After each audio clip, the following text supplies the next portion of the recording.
Elle est partie en courant beaucoup, très vite, elle a couru. Oh là là, première réaction. J'appelle le traiteur. Allô? C'est croustillant? Bon, bah, du coup, on sera un de moins. Voilà ce que c'est le talent, celui de Babas, avec ce sketch imposé lors de son premier passage à l'émission de Demande qu'à en rire. Bon, d'accord, hein, ça remonte à 2010, hein, mais comme ça fait du bien de l'entendre à nouveau. Bonsoir Babas. Bonsoir à vous tous, bonsoir les auditeurs, c'est Babas, le cœur, et vous m'avez vieilli, Ah, je suis très très heureux de vous accueillir sur CFM Radio, Babas. Merci d'avoir répondu à notre invitation. Et moi, je fais partie de ces gens qui vous ont découvert à la télé, de novembre 2010 à juin 2012. Je vous connaissais pas avant, au cours de cette émission de Demande qu'à en rire sur France 2, dont vous avez été un des brillants pensionnaires. Bravo. Merci. En dépit de votre talent indéniable, pour ne pas dire, je dirais même, disons, la nonchalance qu'il y a dans votre élocution, dans vos déplacements sur scène, l'émission vous a certainement permis d'obtenir rapidement une grande notoriété, je suppose. Quel regard, Babas, portez-vous maintenant sur cette période à la télé?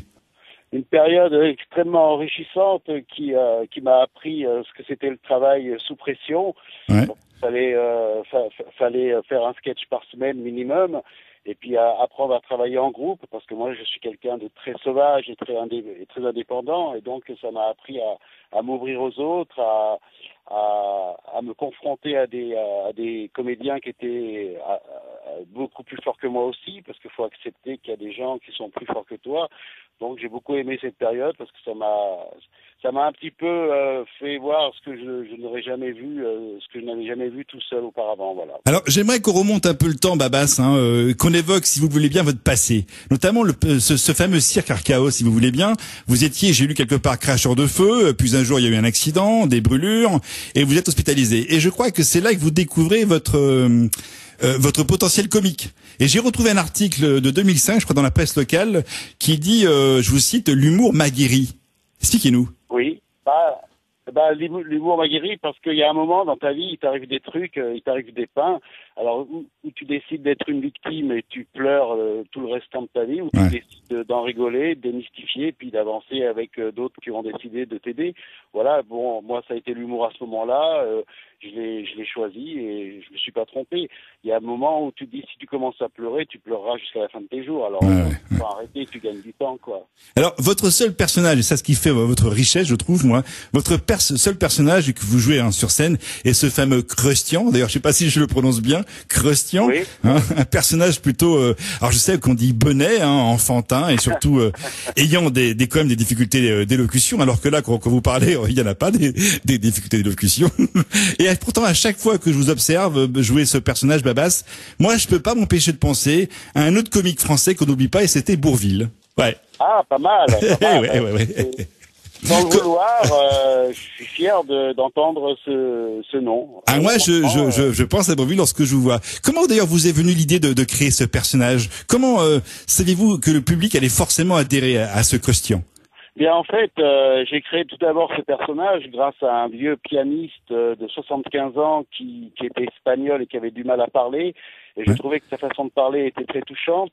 Et c'était un mélange aussi d'une Marocaine à l'époque que je logeais, qui était sans papier et que j'hébergeais et qui avait du mal à parler aussi. Et je trouve que la barrière de la langue m'a beaucoup touché. J'ai trouvé ça très affectif, le côté pas parler comme tout le monde, et j'ai décidé d'en faire un personnage, et j'ai surtout décidé de mettre ce qu'il y a de plus fragile chez les gens, c'est-à-dire qu'entre ce vieux monsieur et cette Marocaine sans papier, il y avait quelque chose de très touchant, D'accord, fragile, et j'avais besoin de ressortir chez les gens ce qu'ils avaient de plus fragile en eux, au lieu de toujours passer pour des grosses brutes. Voilà, c'était un petit peu ça en fait, le personnage de Crustian.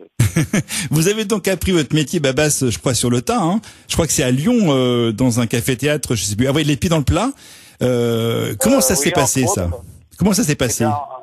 En fait, j'ai commencé en même temps que Florence Foresti. On allait jouer au Boui-Boui, à l'Espace Gerson, puis après il y a eu le cabaret, le pied dans le plat qui m'a pris.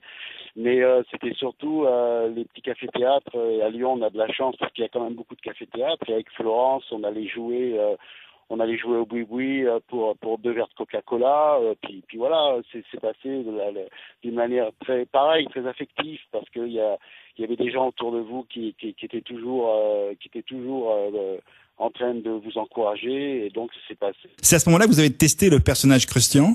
Non, à ce moment-là, j'avais décidé de faire justement ce que personne ne faisait, c'est-à-dire de partir dans l'émotion rigolote, on va dire.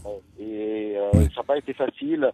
C'était un petit peu comme arrêter de fumer de la cigarette, hein. C'est quelque chose de très difficile. Et donc, j'ai mis 4 ans avant de faire le personnage de Christian, en fait.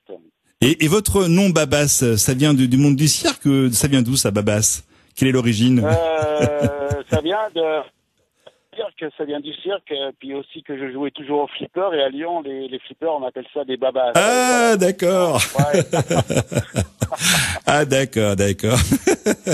Voilà. J'ai lu aussi qu'entre 2001 et 2005, vous avez participé à 57 festivals, c'est quand même pas rien. Et puis 55 victoires, ah ben ça aussi c'est super, hein, franchement quel exploit.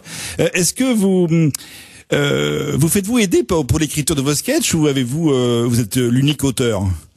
Ce sont les gens qui m'aident, les gens autour de moi qui vivent, c'est eux qui me donnent des idées. La sensibilité, la fragilité des gens, c'est eux mes auteurs en fait, parce que je prends vachement sur leur quotidien, sur leurs détails. Et puis il est évident que quand j'ai fait ce festival, j'ai participé à tout ça, ça a fait la différence. Où il n'y avait pas du tout ouais, bonjour messieurs dames, vous allez bien, ouais. Voilà, je voulais éviter ce côté un peu cucul à praline, et rentrer dans la vraie sensibilité des gens en fait, vous voyez.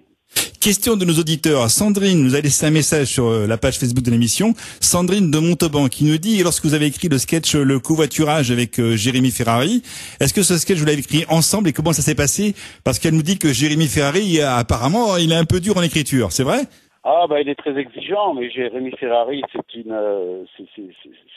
une œuvre d'art à lui tout seul. C'est passé, on devait écrire le sketch à 2, on était en gala tous les deux. Moi, lui, il était à Paris, moi, j'étais à Nice. Ouais. Et puis à minuit, on s'appelle après avoir joué. Et puis je lui fais voir ce que j'ai écrit. Il me dit rappelle-moi dans 1 heure. Et au bout d'1 heure, il avait réécrit tout le sketch. Je me suis marré au téléphone. Il me l'avait dit au téléphone. Et on a validé tout de suite, on a trouvé ça ensemble. C'est lui qui a repris l'écriture, et puis du coup, quand on l'a joué, on le savait à peine, et puis du coup, il y a eu une magie qui s'est faite sur scène qui était assez impressionnante. Je m'en souviens.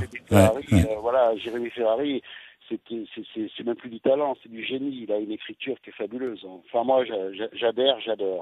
Bah nous aussi, on adhère beaucoup, Jérémy également. Sylvie de Boissy-Saint-Léger par internet qui nous dit comment faites-vous pour trouver toujours un autre angle sur des sujets que d'autres ont écrits avant vous? En fait, j'essaye de prendre au plus simple en évitant l'évidence. J'essaye de fuir l'évidence. Ah, pas mal.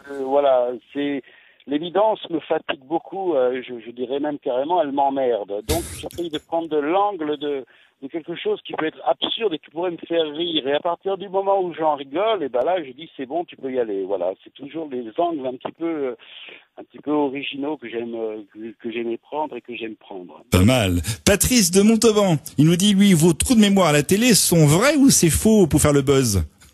Ah, Patrice de Montauban, il veut connaître mon secret de fabrication.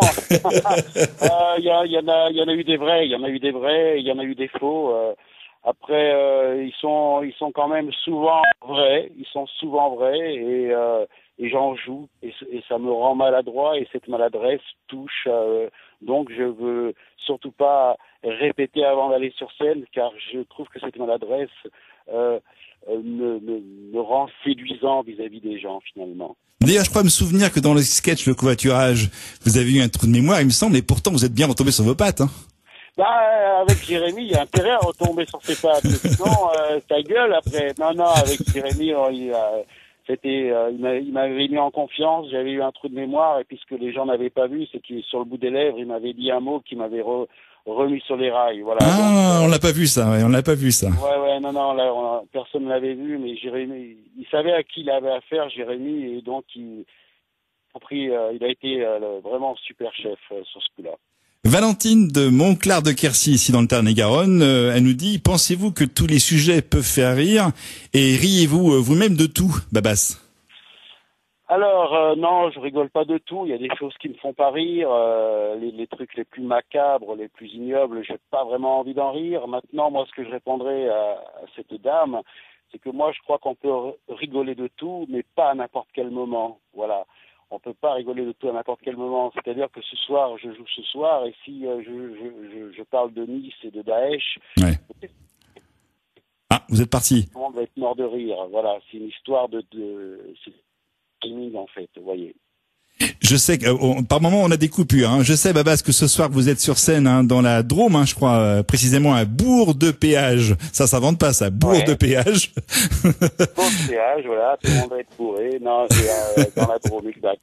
Un café-théâtre que vous connaissez, mais visiblement, s'appelle le Millésime. Est-ce que vous avez le trac avant de jouer? Oui, c'est un trac affectif. J'ai toujours peur que les gens ils aient la soirée gâchée à cause de moi, qu'ils rigolent pas, parce qu'il y a des familles qui viennent ensemble, et ça me fait peur. Oui, j'ai le trac de leur faire passer une soirée pourrie, en fait, bien sûr.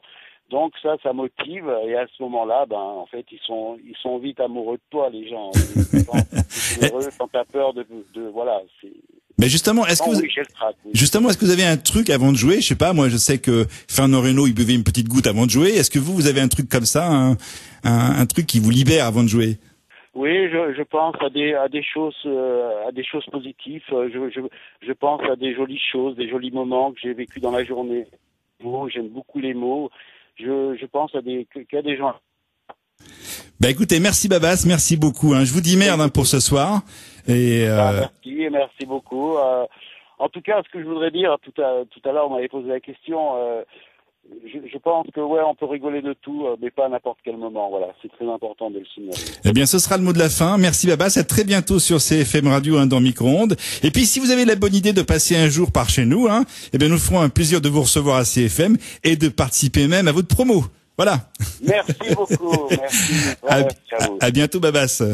À bientôt, au revoir. François Hollande, je verrais bien travailler aux pompes funèbres, parce que lui tout seul, il a enterré la gauche, notre pouvoir d'achat et toutes nos illusions. CFM, le samedi. Vous auriez pas vu une petite vieille avec un jogging et des baskets? Micro-ondes, 19h, 21h. Non mais ça va pas, non? Mesdames, messieurs, bonsoir. Avec Gilles. Réunion de Cossonne, tous dans ma bouche, mon arrière-train prendra 3 fois. Oh, je me suis choqué tout seul, dis donc. Avec Gilles, le samedi. Des conneries comme ça, non mais allez vous faire foutre. Micro-ondes, CFM, 19h, 21h. Non mais si ça vous intéresse pas ce que je raconte, dites-le franchement.